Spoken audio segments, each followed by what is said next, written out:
नमस्कार, city post में आपका स्वागत है। मैं अविनाश एक बार फिर से लेकर आया हूं आपके लिए कुछ अहम और बड़ी खबरें। महाराष्ट्र में सरकार बनाने के बाद हो रहे तमाम सियासी उथल पुथल के बावजूद भारतीय जनता पार्टी के नेता पूरे आत्मविश्वास से लबरेज दिख रहे हैं। समस्तीपुर में भारतीय जनता पार्टी के राष्ट्रीय प्रवक्ता शहनवाज हुसैन ने कहा कि भारतीय जनता पार्टी विधानसभा के फ्लोर पर आराम से बहुमत साबित करेगी।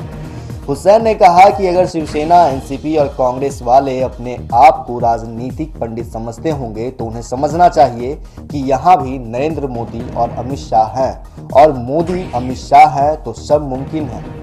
उन्होंने कांग्रेस पार्टी से सवाल करते हुए पूछा कि कांग्रेस पार्टी यह बताए कि अब शिवसेना के साथ जाने पर वो जय भवानी, जय शिवाजी बोलेगी।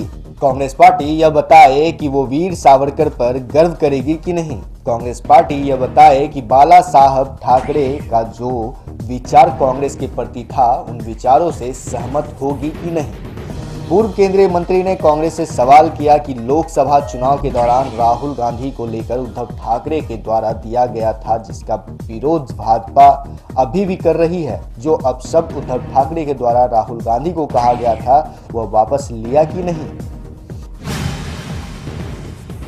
पूर्व केंद्रीय मंत्री राष्ट्रीय लोक समता पार्टी के राष्ट्रीय अध्यक्ष उपेंद्र कुशवाहा ने रालोसपा द्वारा 26 नवंबर को हो रहे आमरण अनशन के लिए विकासशील इंसान पार्टी के राष्ट्रीय अध्यक्ष मुकेश सहनी से सहयोग मांगा।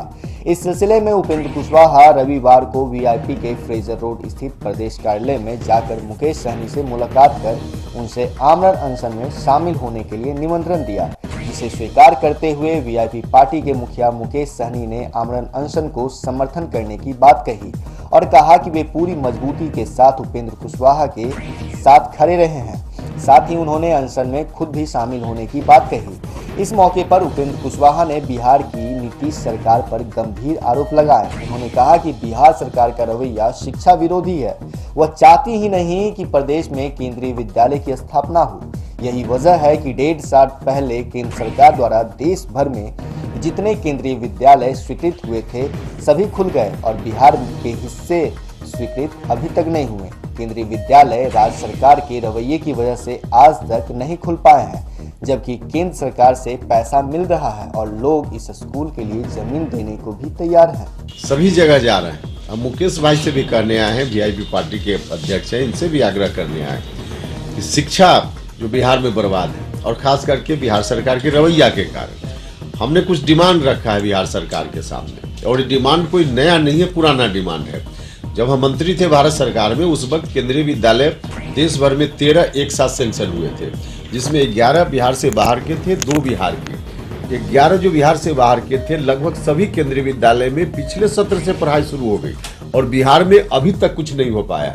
राज्य सरकार को कुछ औपचारिकता करनी है, औपचारिकता राज्य की सरकार नहीं कर रही है, इसके चलते स्कूल नहीं खुल रहा है। अब इसमें जो स्कूल खुलने वाला है औरंगाबाद, देवकुंड में और नवादा में, औरंगाबाद देवकुंड में तो जमीन भी जनता दे रही है, जनता की जमीन भारत सरकार का पैसा और औरंगा बिहार सरकार लगा रही है। इसी के खिलाफ हम आमरण अनशन करने जा रहे हैं। पटना जल प्रलय में लोगों के मददगार बनकर सामने आए जन अधिकार पार्टी के राष्ट्रीय अध्यक्ष राजेश रंजन उर्फ पप्पू यादव द्वारा आज राजधानी पटना के राजेंद्र नगर स्थित शाखा मैदान से राजभवन तक जन क्रांति मार्च का आयोजन किया गया, जिसे पटना पुलिस ने बीच में ही भट्टाचार्य मोड़ पर रोक दिया। इस दौरान शांतिपूर्ण मार्च कर रहे लाखों लोगों पर पुलिस ने पहले वाटर कैनन का इस्तेमाल किया, उसके बाद बर्बरतापूर्ण तरीके से लाठीचार्ज भी की, जिसमें पार्टी के कई दर्जन नेता व कार्यकर्ता समेत आम जनता भी घायल हो गई। बाद में घायलों को इलाज के लिए स्थानीय अस्पताल में भर्ती कराया गया। इससे पहले पूर्व सांसद पप्पू यादव ने शाखा मैदान में आयोजित एक विशाल जनसभा को संबोधित किया और कहा कि बिहार को यहाँ के नेताओं ने बर्बाद कर दिया है। नेताओं को बिहार की चिंता ही नहीं। उन्होंने बिहार का सबसे बड़ा दुश्मन उप मुख्यमंत्री सुशील मोदी को बताया और उनके इस्तीफे या बर्खास्तगी मांग मुख्यमंत्री नीतीश कुमार से करते हुए पटना जल त्रासदी के लिए जिम्मेवारी तय करने की भी मांग की। साथ ही उन्होंने ये भी कहा कि दोषी नेताओं और पदाधिकारियों पर मुकदमा दर्ज कर जेल भेजा जाए। पप्पू यादव पटना जल प्रलय के अलावा कई अन्य मुद्दों को लेकर भी सरकार पर हमलावर रहे। साथ ही उन्होंने पटना जल त्रासदी मामले की जांच हाईकोर्ट के जज द्वारा करवाने की मांग भी की। झारखंड विधानसभा चुनाव के प्रचार में भाजपा ने स्टार प्रचारकों की फौज उतार दी है, लेकिन इसमें गौर करने वाली बात है कि बड़े नेताओं के भाषण में अनुच्छेद 370 हटाने और राम मंदिर का जिक्र तो हो रहा है, पर स्थानीय मुद्दे हावी हैं। भाजपा के राष्ट्रीय अध्यक्ष व गृह मंत्री अमित शाह के बाद रक्षा मंत्री राजनाथ सिंह के संबोधन में भी ऐसा दिखा।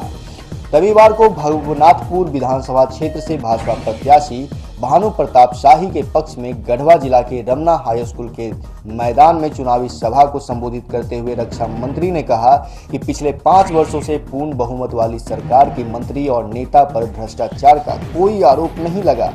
अगले 10 सालों में भारत विश्व के टॉप 3 देशों में शामिल हो जाएगा। प्रधानमंत्री नरेंद्र मोदी के नेतृत्व में भारत का विकास हो रहा है और उनकी प्राथमिकता आम लोगों की मूल आवश्यकताओं को पूरा करने की है, जिसके तहत लोगों को बिजली, सड़क, पानी, घर और रोजगार दिए जा रहे हैं। उन्होंने केंद्र सरकार के काम की तारीफ करते हुए कहा कि हमारी सरकार में 2022 तक सभी के पास अपना पक्का मकान होगा। इसके अलावा भारत सरकार घर घर में शौचालय बनवाने का काम कर रही है।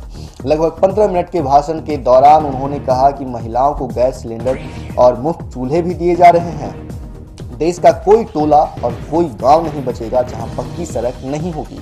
उन्होंने 2024 तक हर घर में नल से पानी देने का वादा किया। झारखंड की रघुवर सरकार की तारीफ करते हुए राजनाथ सिंह ने कहा कि पिछले 5 साल में सूबे में बहुमत की सरकार ने विकास के कई काम किए हैं। फिर एक बार बहुमत की सरकार बनाने में अपना योगदान दें। महाराष्ट्र में चल रहे सियासी घमासान देश की सर्वोच्च न्यायालय में पहुंच गया है। रविवार को सभी की नजरें सुप्रीम कोर्ट पर टिकी रही। सुप्रीम कोर्ट ने इस केस में सभी यानी केंद्र सरकार, महाराष्ट्र सरकार, मुख्यमंत्री देवेंद्र फडणवीस और डिप्टी सीएम अजित पवार को नोटिस जारी किया है। राज्यपाल को फडणवीस की तरफ से मिले लेटर ऑफ सपोर्ट और उनका आदेश मांगा है। इस मामले में अब आज 10:30 बजे फिर से सुनवाई होगी। बता दें कि शनिवार रात को शिवसेना, एनसीपी व कांग्रेस ने महाराष्ट्र में बनाई गई सरकार के खिलाफ सुप्रीम कोर्ट में याचिका दर्ज करवाई थी। पिछले लंबे समय से महाराष्ट्र में सियासी घमासान चल रहा है। महाराष्ट्र कांग्रेस के नेता अशोक चौहान ने कहा, मैं सुप्रीम कोर्ट का आभारी हूं कि उन्होंने रविवार को पिटीशन सुना। यह फैसला दिया कि सोमवार को 10:30 बजे मामला फिर सुना जाएगा। सभी दस्तावेज तलब किए हैं। फडणवीस की सरकार नाजायज है। मुझे पूरी उम्मीद है कि हमने जो कागजात पेश किए हैं उसमें सुप्रीम कोर्ट हमारे पक्ष में फैसला देगा। हम कोर्ट से मांग करते हैं वो फ्लोर टेस्ट का आदेश दे। फिलहाल इस खबर में इतना ही। आप देखते रहिए, पढ़ते रहिए सिटी पोस्ट लाइव और हमारे चैनल को सब्सक्राइब करना ना भूलें। धन्यवाद।